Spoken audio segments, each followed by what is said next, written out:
I was so curious with the email. At some point it showed like the amount you were spending per month on like all that stuff.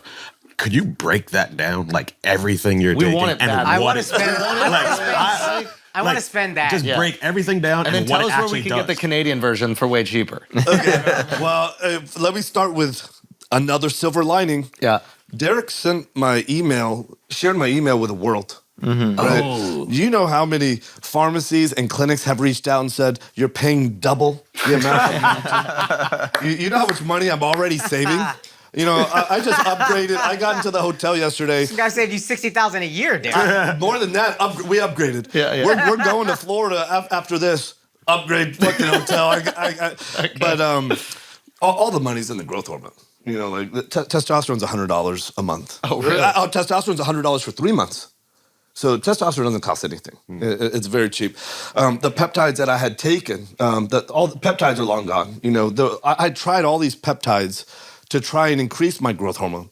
None of that worked. My growth hormone never registered any kind of bump. My IGF-1 levels, which is a kind of a long-term indicator of what your growth hormone is over time. A lot of times people go take a growth hormone test. It might not register anything because it's so volatile over time. So IGF-1 is like, okay, what's your growth hormone long-term? What has it been like, you know, for like, I don't know, the last 6 weeks or something?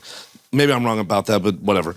The money that I spend is really on the growth hormone. Right. Like when he says that number, that's on the growth hormone. Gotcha. So people have been asking me, so how much do you actually spend? I'll tell you this. I mean, it's enough to buy a car every month. That's how much it is. You know, but now I get to save 50%. Thank you. Yeah. You know, for but again, my goal is to save 100%. You know, like I'm getting off this, and my goal is to save 100%. So the number he shared was pretty accurate. And how did you feel the day you found out that he had made this documentary about you? Like you woke up in the morning, you saw it, and what was the, you know, what it's happened? funny. I was sitting, ironically, maybe not ironically, I was sitting on the pew inside of my house. It's a really dark space, and so I'm sitting on this pew, and it's probably 8:30 at night. This is when I go to bed. Church pew? Yeah. A church pew. You have a church inside of your house? We have a church pew inside of the house. Oh, just the pew. Gotcha. Do you You had a pray lot there? of confessing to do, I guess. I have special moments there. Gotcha. And it's also a place So where did Mark. it's dark. It's just a sacred place to be. Yeah. So I'm going to bed, and I just look just to make sure every night. I make sure any emergencies, you know, and you know, 19 out of 20 times, no emergencies, I go to bed. So anyways, I turn on my phone and like a WhatsApp group thread. It's like, do we need to get crisis management involved? And I'm like, oh, okay, here we go again. I mean, because this happens all the time, right? And somebody sent the link. I hit play, and I'm like, okay.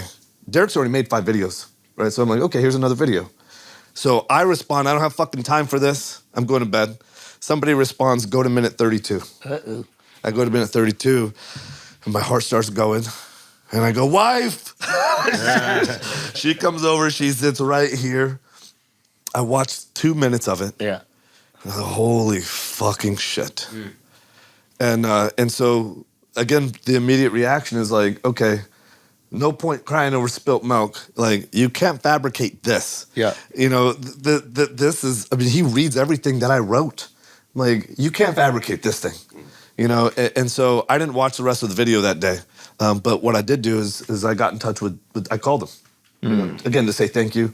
I don't know what good will come of this. You know, this is why, you know, I've achieved the success that I have. Like, one of my superpowers is focus. Okay, we did that. No point, you know, crying over that. Like, this is what I got to do.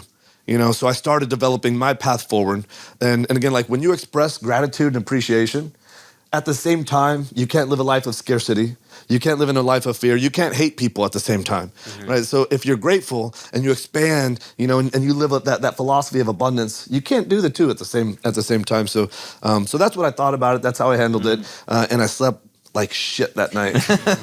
I slept like shit that night. Next day, we talked to crisis management. You know, What does that mean? some PR, you know, guys like, Gotcha. Here's how you handle the crisis. Here's what you're gonna say. I'm like, wait, well, hold on. It's like, anybody who knows me knows I would never say anything like this. Yeah. I'm not gonna say, and they took out all the curse words and stuff, you know. First of all, they said, what would you say? I said, well, this is what I said to my family. Yeah. And they said, well, this is not what you're gonna say. to the public. Yeah. Like, what do you think I'm gonna say? You know, and so then it just seemed like some bullshit legacy media apology, and I'm like, you think I'm going to say? Anyone who knows me knows that I would never talk like that. Yeah. What I'm gonna do is I'm gonna say the same thing that I said to my family, and so it was just clear to me. I'm like, okay, as long as I make sure everything is revealed right now.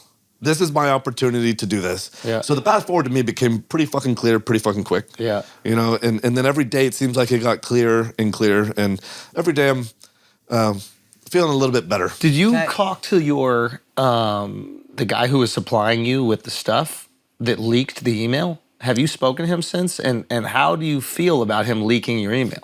You know, this is real interesting. I call him the clown coach because here's the thing. I just saw a video about him saying that everything on my apology was a lie. Yeah, he just made a video about that. He's your coach, though. Like, well, this is real interesting. He tries to say he wasn't because he refunded my money and he wasn't actually my coach. This is what he said. I'm sure after this got leaked, and I'm sure after they mentioned his name, a lot of his coaching clients left and said, or concerned. So he probably tried to make a public appearance to say, oh, no, I wasn't actually his coach. I refunded his money.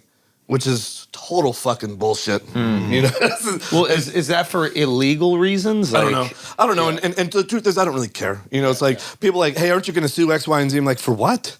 Well, why would I sue anybody? Yeah. And I want to make it really clear. This guy was never my dealer. This guy didn't supply anything. I was being monitored and I had an actual hormone clinic and a clinician that was over. And so here's the problem: is like my blood chemistries were fucked up, and I actually needed help. You know, and this is why it's so important. If you're going to touch any of this shit, or if you're on any shit, get managed by an actual professional, because my lipids were all fucked up. My liver enzymes were high. So I sent to this guy, this coach, and I sent an email to Derek. I saw that. Yeah. I sent it to Derek has had this for a year and a half. Yeah, that's funny. Anyways, looking for help. Hey, what do I need to do? You know, because my current clinician, I felt like, what's it going to hurt if I get some more opinions? Yeah. These guys know this shit. Let me reach out to these guys. So I enlisted his help. You know, he helped me out for a while. But I'll tell you, he never fucking refunded my money. That's for. And listen, I'm not asking for the money back. You know, to me, it's like, okay, he did what he did. Derek did what he did. Like, now I'm in a position. Again, I'm not apologizing because I got caught. I'm apologizing because what I did was wrong. Getting caught. This is my reality. I'm facing my reality. They helped me come to my reality. They're helping me express my truest self. You know, one of the other silver linings, I've alluded to this before, is, you know, my kids, I'm sure, have thought that I'm like a larger than life figure, you know, and they get to see me drop to my fucking knees